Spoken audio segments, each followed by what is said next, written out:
My next guest is literally at the forefront of change in how we work and where we work.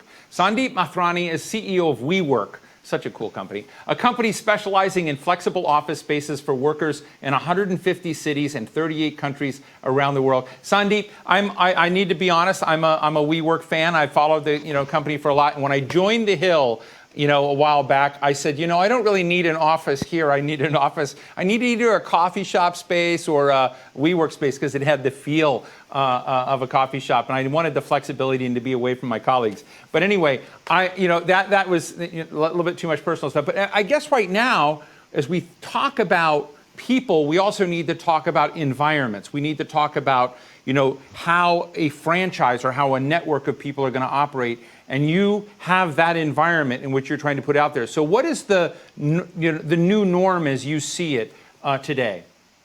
First, thank you for having me, Steve. I really appreciate it. Happy to be on your show. Effectively, it's dynamic, right? It's dynamic because it's constantly changing. What may be today's new norm that we think could change again tomorrow. And so we're adjusting dynamically, which is why WeWork's sort of new mantra, or always has been the mantra, is that we're a flexible space provider, flexible office space provider.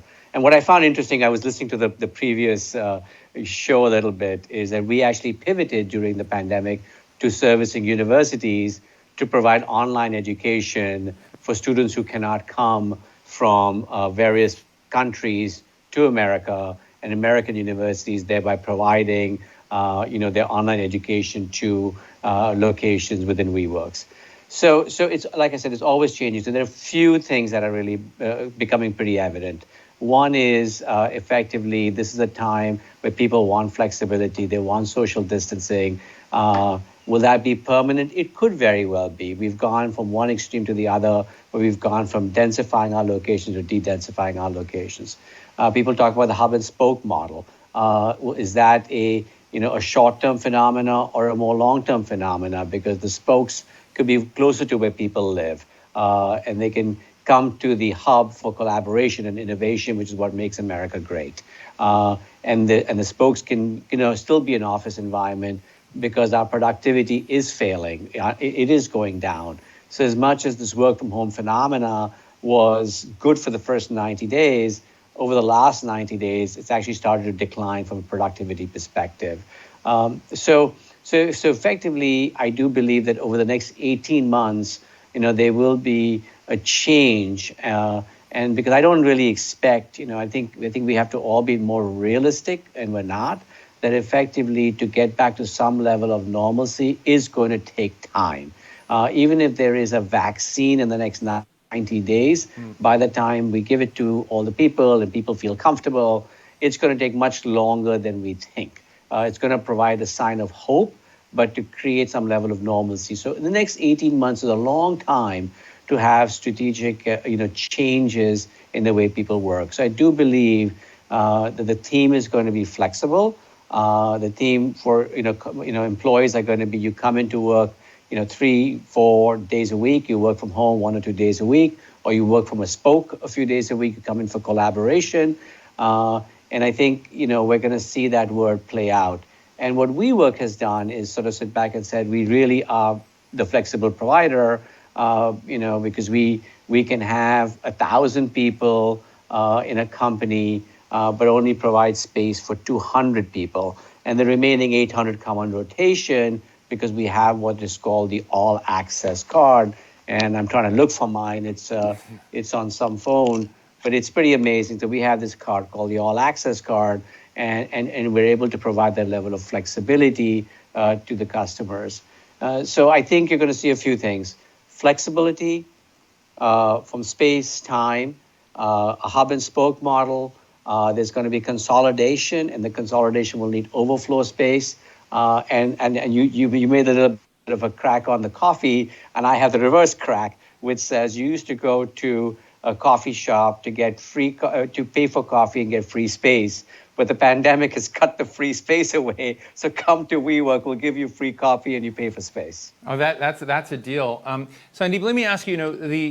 I think one of and by the way, about that black card, I'll make the same deal with you I just made with the president of Qualcomm. I'm available for beta testing on any of that if you want. But no problem. $299 a month. I think one of the interesting questions I have now about where we're at as a society, and I'm sure with the size and scale of what you have, not only in the United States, but globally, you have a feel for the itchiness of people about where they are. We're talking a lot today about working at home, but I know that myself, I'm working in a studio right now. There are some people, that need to find somewhere to get to, for sanity or for, even real work reasons. But what is your, if you were kind of put it on 1 to 10 about where we are in America, about the demand to get back to some kind of workplace and break out, where would you put us right now? So I will say this to you, that the millennials and the Gen Z, 81% of them want to come back to work. 60% of them actually think Zoom calls are ineffective because they're unable to lean in on a Zoom call. And they don't want to be known as a Zoom generation. And these millennials and Gen Zs generally live in urban areas. And in their urban areas, they don't have the ability to work from home. They don't have the physical space. They don't have the right resources. So I would sort of sit back and say, if the business leadership allowed us to come back to work, you will start to see 60 to 70% of the people will return to work in a 30 to 45-day period. It'll take a little bit of adjusting. They want to come and make sure that the space is de-densified, there's enough enough sanitization equipment, and there's clean air. And once they taste it, they'll come back. We've been open since June 26th, and about 70 to 80% of our people come in every day. And the first time they come in, they're sort of amazed. And I was just meeting with someone, walking the hallways, and this person came to me and they said, the energy is back in the building and it feels so great. I'm so grateful to be here. So I would sort of sit back and say that the desire to get back is a lot more than we think it is. And I would say that if we can do it safely, like it is in Southeast Asia, and we adjust to the new normal, wear your masks, wash your hands often, keep your social distance, and business leadership instills that sort of way of the new normal and a behavioral change. I would say where we are is probably a 2 or 3. If we open it up and allow people to come in so they can taste it, we'll probably be at about a 6 or 7. That's fascinating. One other thing is, I snuck in on an off-the-record basis, and I won't divulge anything, at a big WeWork annual meeting, 5,000, 6,000 employees in New York. So I learned a lot. And one of the things I learned is not only did you have these workspaces or WeWork spaces, you were transforming incumbent companies that were these are my words, that were kind of bland, uninteresting workspaces. You'd go into the KPMGs or the IBMs and make them cool. What are your insights about not only making these enterprises cool, but also healthy? And we had a person on earlier today who's developed Fulton East in Chicago, who's talking about all these new interesting methodologies, thermal sensors on elevators, air PHX or air fix in the ventilators and this. And I'm just wondering whether you have any insights in how to think through, a kind of safer, healthier infrastructure in office space. So I think the playbook is actually out there because now we know a lot about this pandemic, which we didn't know, even 6 months ago, right? So we understand social distancing, we understand, sanitization, we understand deep cleaning, we understand, like you just mentioned, air filters. So effectively, almost all the spaces have been retrofitted, not only in our portfolio, I will say for sure our portfolio, but of all the other, if you went to JP Morgan's office or you went to Citibank's office or you went to any of these larger corporations, they've actually, taken the best of the best and inputted it. Therefore, actually, the issue today is not coming into the space, right? You may have an issue with elevators, but I also think that's not a big issue because just like when you go into an office during peak hours, if you want to sit on the Long Island Expressway for an hour and a half, please leave at 8 in the morning. If you want to sit on it for 35 minutes, please leave at 6:15 in the morning. I think people will adjust their schedules.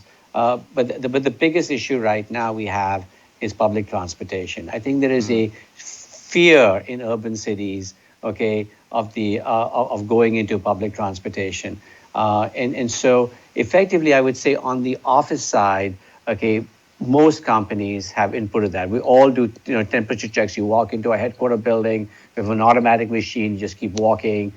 We do, obviously, you trace within the building. We do send out a questionnaire every morning. So it's an honor system, but at least it makes you aware that if you have a cold, please don't come in. And in the olden days, we all came with colds, and we gave 10 of our colleagues the cold, and none of us thought about it. And I used the word kind of selfish. So now we're a little more self-aware. But I think the bigger issue is public transportation. Well, Sandeep Mathrani, CEO of WeWork, I really appreciate your giving us kind of a journey into the workplace and what it looks like today and what it can look like. I know in Washington, D.C., where I am, you have about 15 sites. There's one very cool one about 3 blocks up the street that I love looking at. I got to go visit it one day. But real pleasure to talk to you. You should go see 200 Mass Avenue, our latest. It's pretty awesome. Awesome. Well, thank you, Sandeep Mathrani. Thank you so much for joining us. Thank you so much. Bye-bye.